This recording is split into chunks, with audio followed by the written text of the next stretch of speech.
O primeiro julgamento já era. Eu não sou de falar do advogado, falar mal do profissional, só que a atuação da defesa do Bolsonaro é terrível. Tanto é que depois foram engolidos pelos ministros do STF.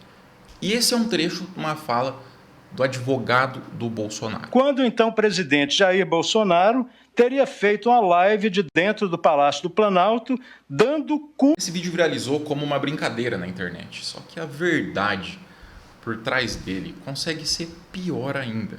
Presta atenção. Quando então o presidente Jair Bolsonaro teria feito uma live de dentro do Palácio do Planalto, dando curso prático ao plano de insurreição. Cara, esse curso aí sobre o golpe, que era um curso para preparar o pessoal para o dia seguinte, como conter as forças, já sabiam da existência dele. Isso está na denúncia. Só que até agora ninguém apontou um dono. Quem deu esse curso? O advogado do Bolsonaro falou. A situação foi ficando feia e começaram a dar tiro para tudo que é lado. Foi advogado de um general falar que não, o meu cliente não tem nada a ver com essa história. Teve um golpe, fato, uma tentativa aí, tudo planejado, mas o meu cliente não participou. O outro foi lá, não, o meu que não participou. Dele eu não sei, mas a tentativa de golpe aconteceu. E isso foi estragando a defesa de todo mundo. Ninguém questionou crime nenhum. E na hora que perceberam que o caldo azedou, a situação começou a ficar feia, apareceu o Coronel Meira, deputado federal, para tumultuar. Aquela lá, pô, dá pra puta que pariu, pô. Não, sou coronel, sou deputado. Tem que me respeitar nessa porra. Ou me respeita ou me respeita. Pô, metendo com galinheiro lá em cima, amigo. Quarto andar. Não, já tá lotado. Ah, meu amigo, você não vai estragar o julgamento, não vai atrapalhar. E durante a fala do Alexandre de Moraes... Augusto Heleno Ribeiro, Jair Messias Bolsonaro, Mauro César Barbosa Cid, Paulo Sérgio Nogueira de Oliveira e Walter Souza Braga Neto. A presidência da primeira turma agendou as sessões extraordinárias.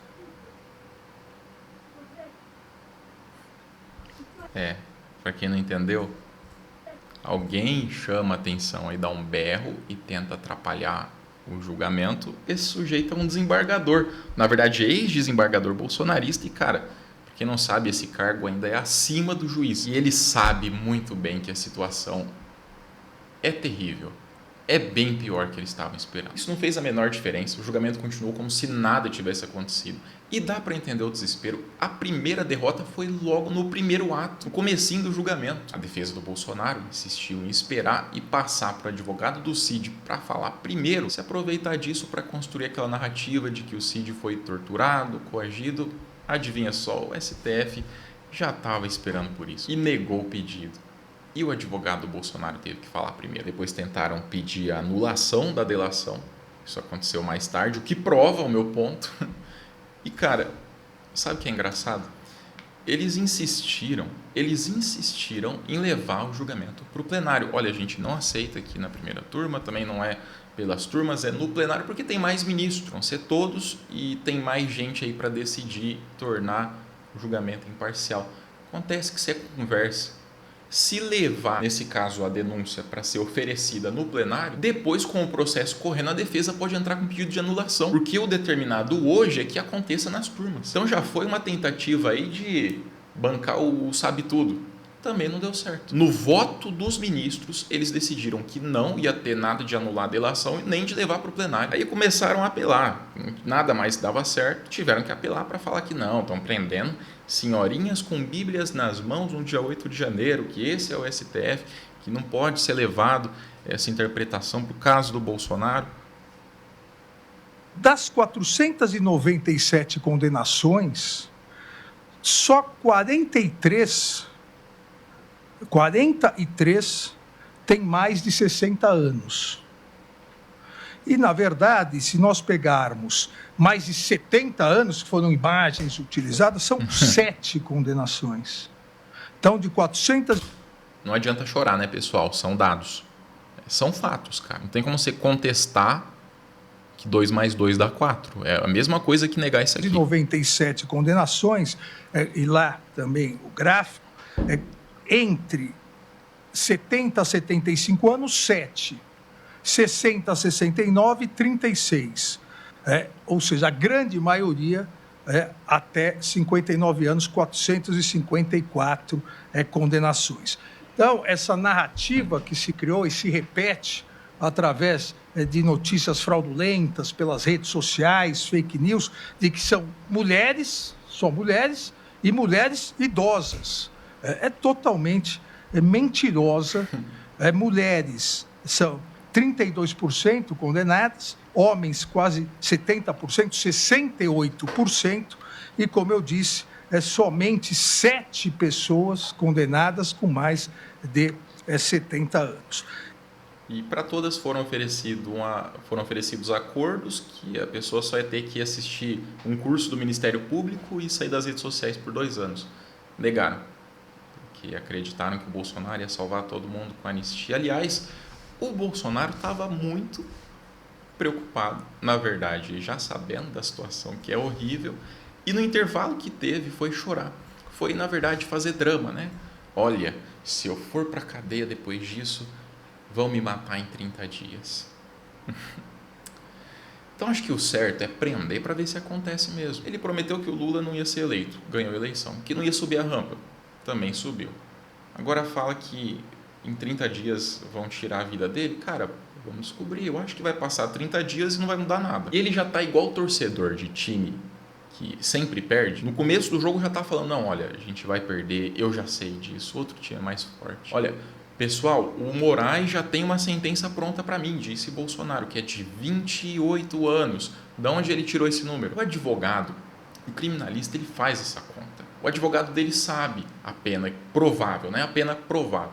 Foi lá, falou pro Bolsonaro, olha, cara, se der tudo errado mesmo, você pode pegar essa pena aqui. E o Bolsonaro, muito inteligente, né? Pronto, já sei o que eu vou falar. E a sentença tá pronta, me condenaram a 28 anos, e depois que sair a decisão, tá lá. Tá lá a minha fala provando tudo, que eu já sabia. Separei os melhores momentos do julgamento para mostrar para vocês. Só queria deixar claro qual que é o clima, como é que está o país agora. Isso foi em São Paulo, no começo do julgamento. Para mim que o país ia parar, que ia ter uma comoção nacional para defender ele. Isso não está acontecendo só num lugar não, pessoal. E eu acho que se o país parar vai ser para fazer festa mesmo. Eu falei para vocês que os ministros deram um baile nos advogados. E aqui está um dos melhores momentos, né?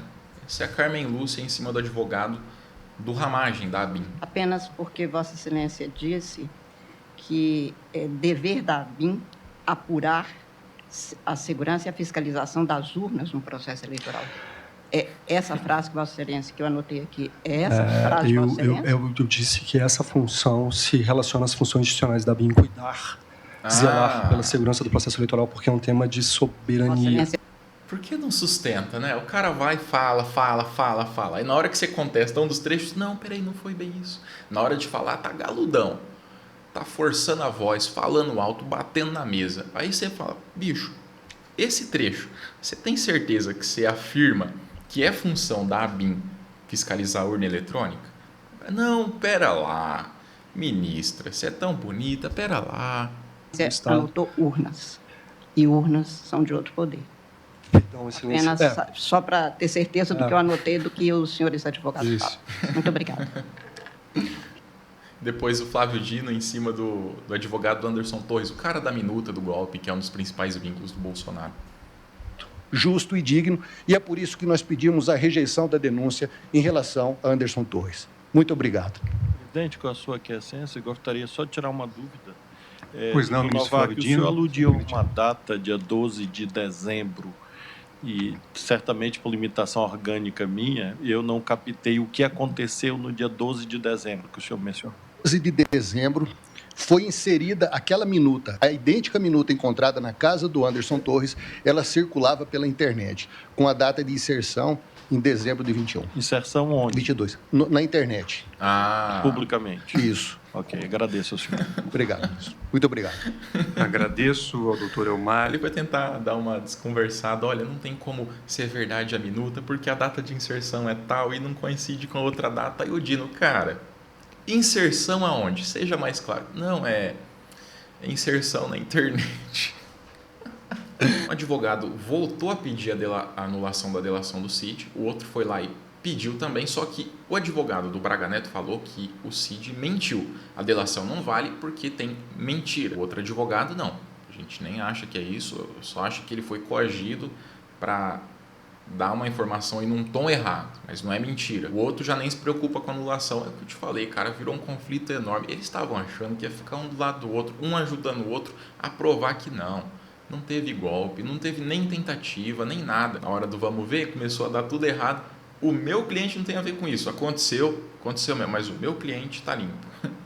O general lá, não, meu cliente, o general aqui está limpo, o resto tudo errado. Depois pediram para afastar o Flávio Dino, o Alexandre de Moraes e o Zanin de novo e perderam no voto. Perderam mais uma vez. No final das contas, o Xandão foi lá e enterrou todo mundo. A organização criminosa seguiu todos os passos necessários para depor o governo legitimamente eleito. Objetivo que, buscado com todo o empenho e realizações de atos concretos em seu benefício, não se concretizou por circunstância que as atividades dos denunciados não conseguiram superar a resistência dos comandantes do Exército e da Aeronáutica às medidas de exceção. Os denunciados também encadearam ações para abolir violentamente o Estado Democrático de Direito. Minaram em manobras sucessivas e articuladas os poderes constitucionais diante da opinião pública e incitaram a violência contra suas estruturas. As instituições democráticas foram vulneradas em pronunciamentos públicos agressivos e ataques virtuais, proporcionados pela utilização indevida da estrutura de inteligência do Estado.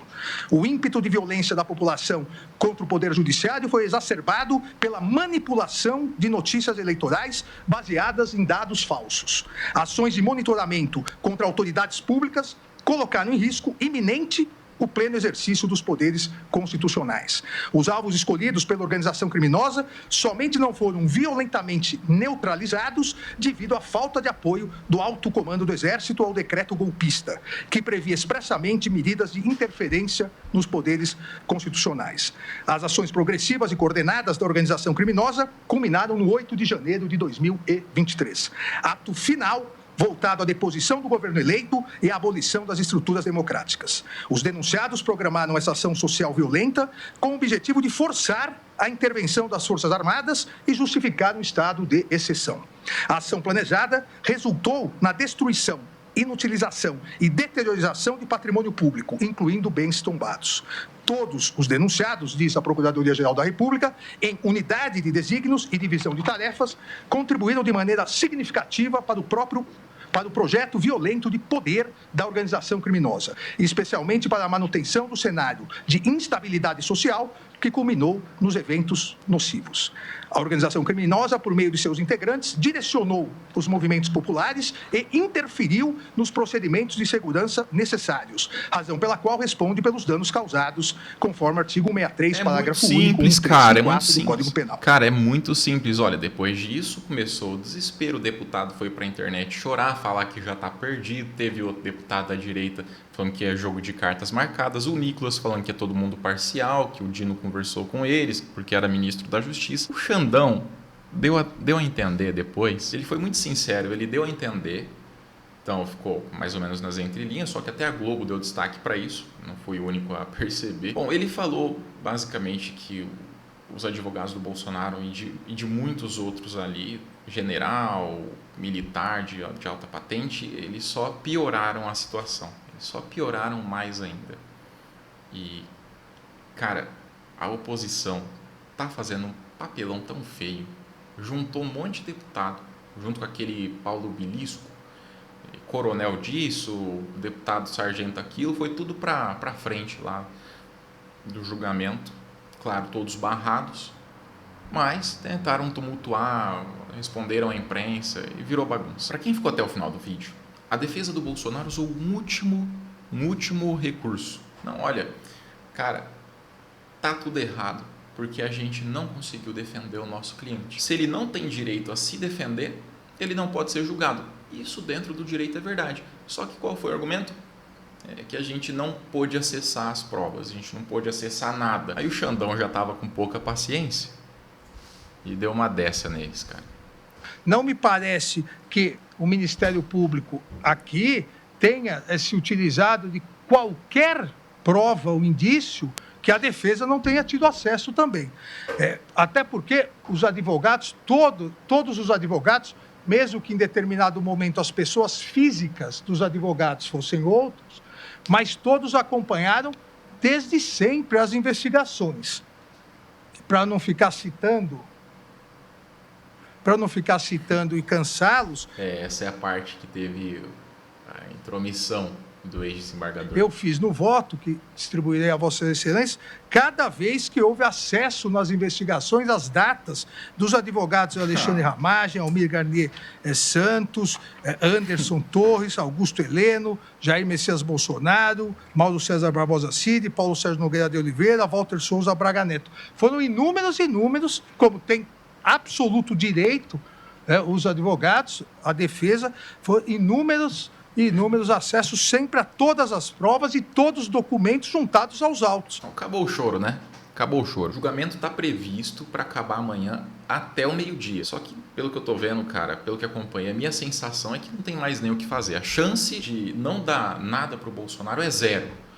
Porque eu não fiz a live. Cara, eu prometi que vou fazer a live no julgamento para prisão.